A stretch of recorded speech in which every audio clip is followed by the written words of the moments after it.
Trekkies, welcome to another episode of The Week in Trek. I'm your host, Dan Gunther.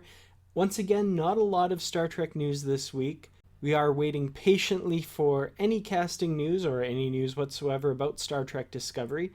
Brian Fuller, if you're watching, and I know you're not, please give us something. Anything. In the meantime, we are covering a few stories this week.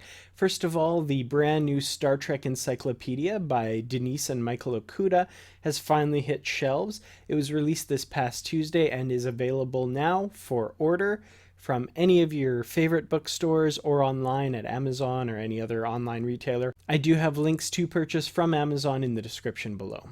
Also newly released this week is the first issue in a brand new comic series from IDW, Boldly Go, continuing the adventures of the Kelvin timeline following the end of the ongoing comic. Boldly Go continues the adventures from the end of Star Trek Beyond. Trek Today has a pretty cool preview of the first issue. Click the link in the description to check that out. Another Star Trek book news out next week is the second book of John Jackson Miller's Prey trilogy, The Jackal's Trick, continuing the story of Klingon Commander Krug's long-lost heir, Korg, in his attempts to gain power in the Klingon Empire. We also have a brand new novel cover released this week, this one for David Mack's upcoming Section 31 Control. Control is set to be released in spring of next year. Keep your eyes out for that one. Well, like I said, not a lot of new Star Trek news this week. I'll continue to keep my ear to the ground for anything new that we might learn about Star Trek Discovery or anything else in the Star Trek universe. Right now, I am continually checking the Star Trek Discovery hashtag on Twitter like a crack addict. In the meantime, if you would like to be up to date on anything new in the world of Star Trek Discovery, I have a few different Twitter hashtags you should be following. First, of course, is showrunner Brian Fuller. You can find him at Brian Fuller. The Star Trek Discovery Writers Room also has its own Twitter handle. I'll put that on the screen here.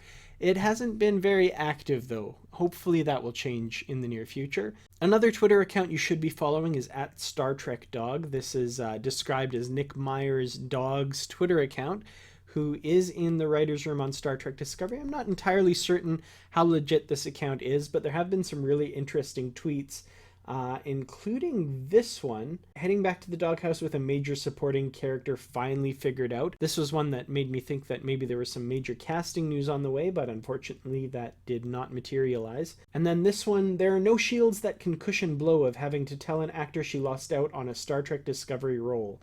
They're still good humans. So, another interesting one. What could that be? Again, this account seems like it might be legit. Maybe not. But it's a fun one to follow anyway. Possibly some interesting hints about Star Trek Discovery being revealed there. Well, if you have any big Star Trek news tips, please tweet them to me. You can find me at Kertrats, that's Kertrats. You can follow us on Facebook at facebook.com/KertratsProductions. And of course, you can follow me on Instagram at Kertrats47. Thank you so much for watching this week. Have a great week, and I'll see you next time.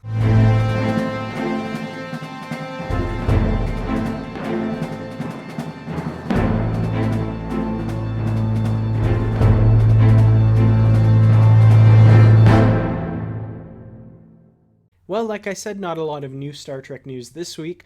I'll continue to keep my eye to the ground? What good would that be?